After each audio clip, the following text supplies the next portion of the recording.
For Creamer Media's Polity, I'm Sane Dlamini. Award-winning journalist and author Luke Alfred discusses his latest book titled Vuvuzela Dawn, 25 Sports Stories That Shaped a New Nation. So Luke, tell us how the idea of this book started. We got quite a lot of rejections for the proposal. And essentially I wanted a commemorative book.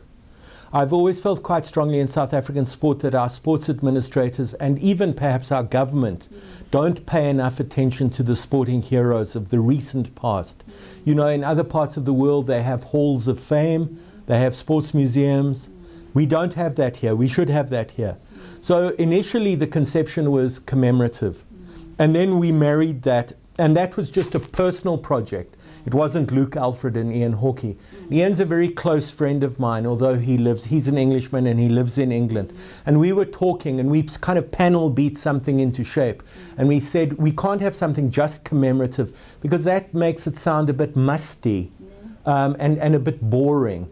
We've got to have stories. And the nice thing about this book is essentially it's a book of sporting stories.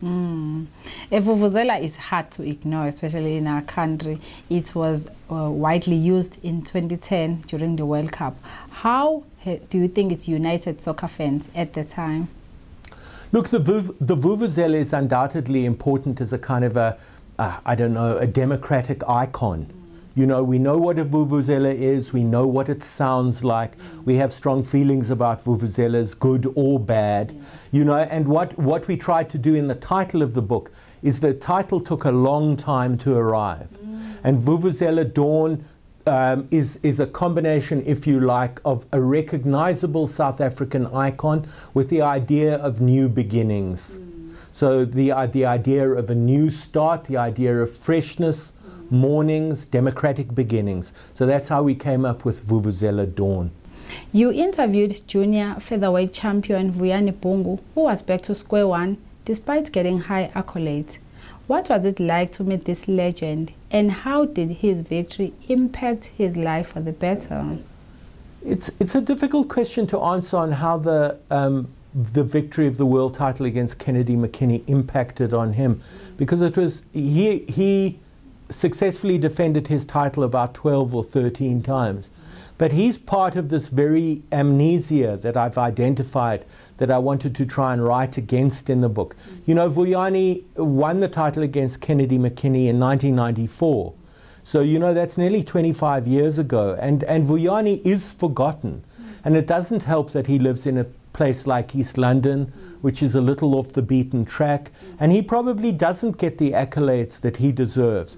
You know, you've read the chapter in the book, and he grew up in a house which had a number but was on a street with no name. And one of the things I say in the chapter is that, you know, if the politicians of Mdatsane or East London or Buffalo City wanted to really honor Vuyani Bungu, they would have given that street his name. Yeah. South Africans were united again in 1995 when we won the World Cup, Rugby World Cup, against the All Blacks. What do you remember about that day, and why do you think that day is still relevant after so many years? Well, personally, that day was not an overly exciting day for me. I mean, I was an office junior in the Sunday Independent offices in Sauer Street in the CBD of Johannesburg, and I was doing horse racing results. I wasn't allowed near the rugby, and there was a bank of television monitors up above me, and I kept an eye on the World Cup final. But the lovely story about that particular day is, and what people don't always realize and recognize, is the World Cup final in 1995 was going to finish very close to deadline. So what the paper did is the paper made 2 front pages, all right? They made 2 front pages, one for a Springbok victory, one for an All Black victory. And in actual fact, because it was 12-12 after full time, there was no winner. So they had to go into extra time. And in going into extra time, we missed our first deadline.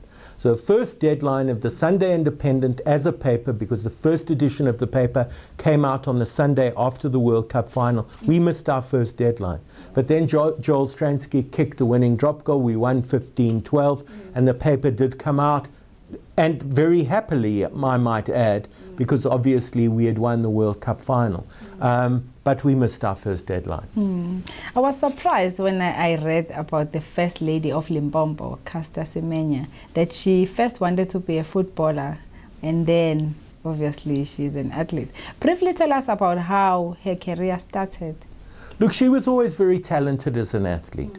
You know, she used to play soccer with boys, she used to run against boys and girls, and she was born to run, really, Caster. She supported Kaizer Chiefs, and there was a period in which she wanted to be a footballer. But it didn't last for very long. She was too good as an athlete, and she beat too many of her age group colleagues. And then she graduated from Limpopo, she came to the University of Pretoria, and really it's just her stature and her ability as an athlete grew from there. And do you believe that the current case that she's facing at the Court of Arbitration for Sports is justified? Look, I think there is an issue because Caster carries a male chromosome. So what do you do about that? It's something which tends to make us very emotional in South Africa, because we sense that the rest of the world is trying to deprive us of a heroine. But when you look at it from their point of view, she does have a genetic advantage, doesn't she? So what do you do? Would you say that sportsmen and women are well looked after by the government after they have retired?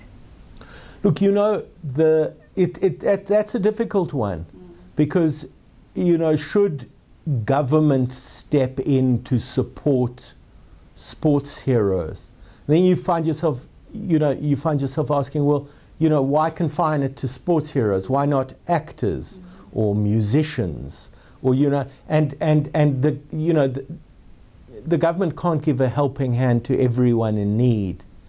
What you do have in South African sport, and it's a fairly recent thing, in the last 10, 15 years, is you have the arrival of player associations. So essentially player associations are federations and trade unions for soccer players, cricketers, rugby players. And I think one of the mandates, one of the roles that unions for footballers, former footballers, can play is exactly there. You know, if they're well run, if they're efficient, if they're using their money, and let's not forget there's big money in sport nowadays, well, increasingly we shouldn't over-dramatize that. If they're running their business as federations and as unions well, there should be something left in the pot for footballers, cricketers, rugby players who've fallen on hard times. In the smaller sports it's more difficult, because in the smaller sports they don't earn the revenues that the bigger sports earn. And lastly, which interview would you say stood out for you, and why? Look, we enjoyed all our interviews. I have to say, I flew down to East London to interview Vuyani Bungu. He collected me from the airport. He introduced me to Mzi Mnguni, his old trainer, who I'd never met before. That was quite emotional. I enjoyed that. They made a fuss of me. And it was a little bittersweet, because Mzi had a stroke 3 or 4 years ago. So although he was very compos mentis, physically he wasn't in that good shape.